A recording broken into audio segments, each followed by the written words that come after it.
Hi class, welcome to Story Time with Mrs. Young. Are you ready? Oodles and I have a new story for you. Let's get started. The Story of Ferdinand by Monroe Leaf. This is one of my favorite stories. It's such a lovely story.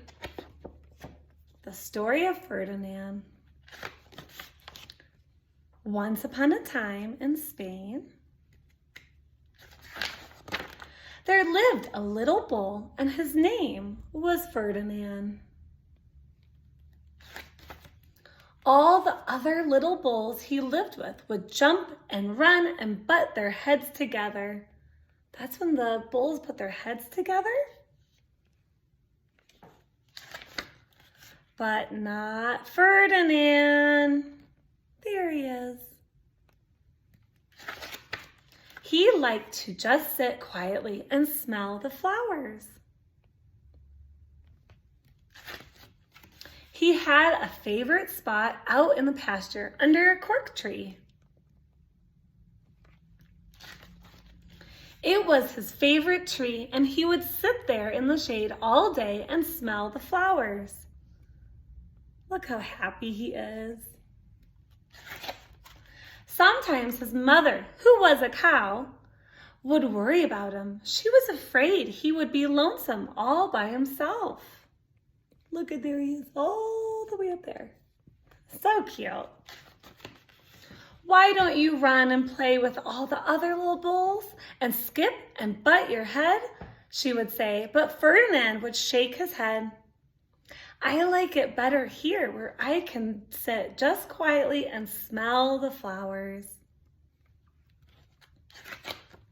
His mother saw that he was not lonesome, and because she was an understanding mother, even though she was a cow, she let him just sit there and be happy.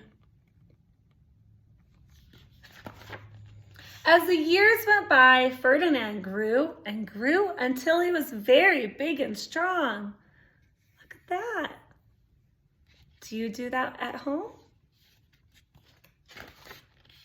All the other bulls who had grown up with him in the same pasture would fight each other all day.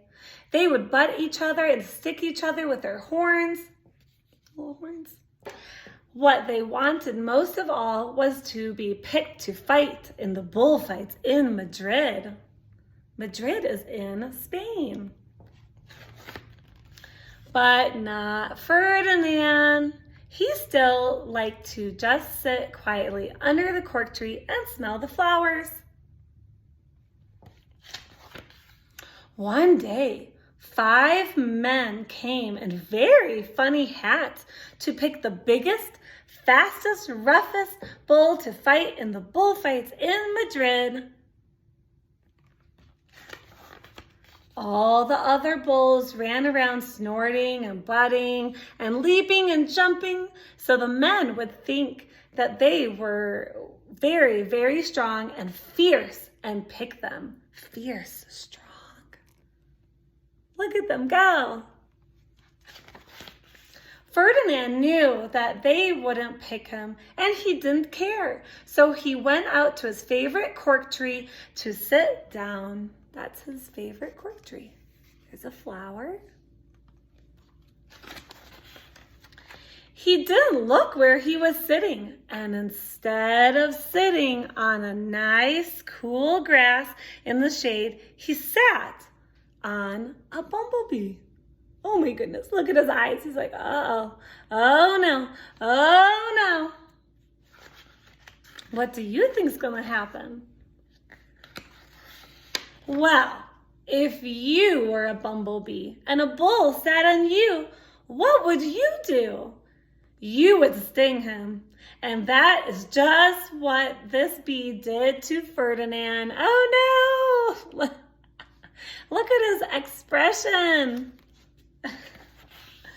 Wow, did it hurt. Ferdinand jumped up with a snort. He ran around puffing and snorting and butting and pawing the ground as if he were crazy.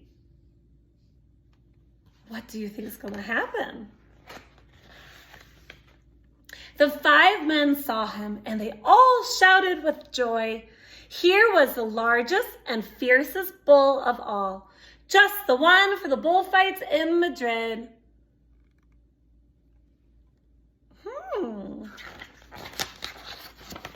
So they took him away for the bullfight day in the cart. There he is. There he is. What a day it was. Flags were flying, bands were playing.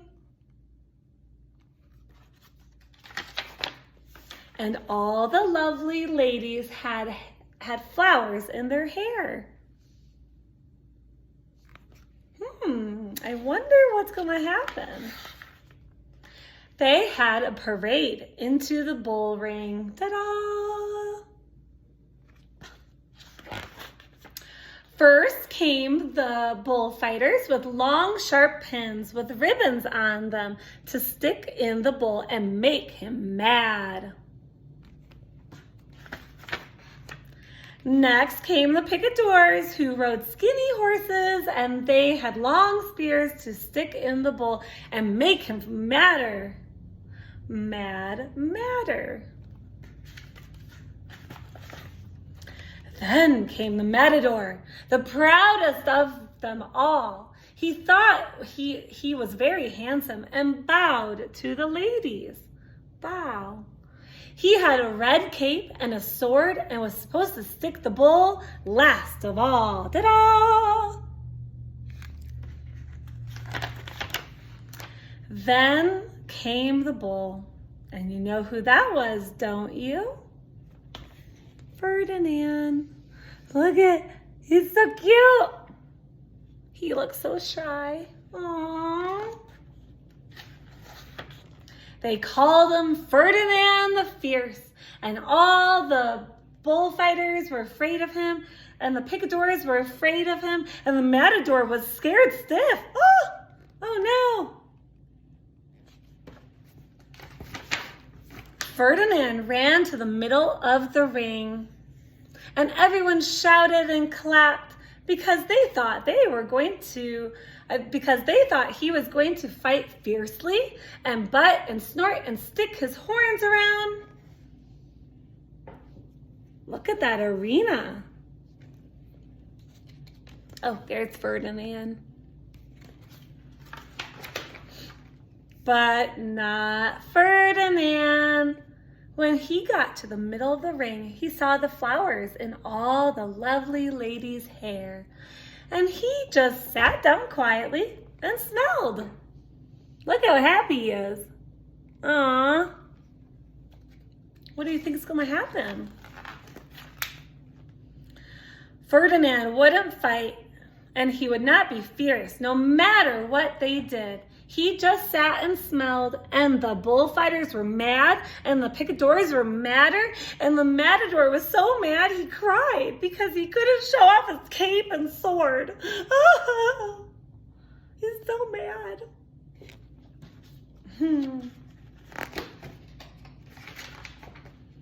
So they had to take Ferdinand home.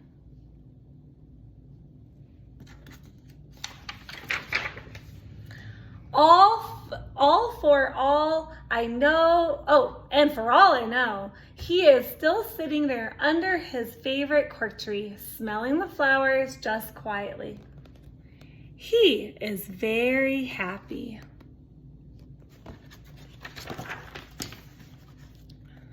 The end. Thank you. Bye.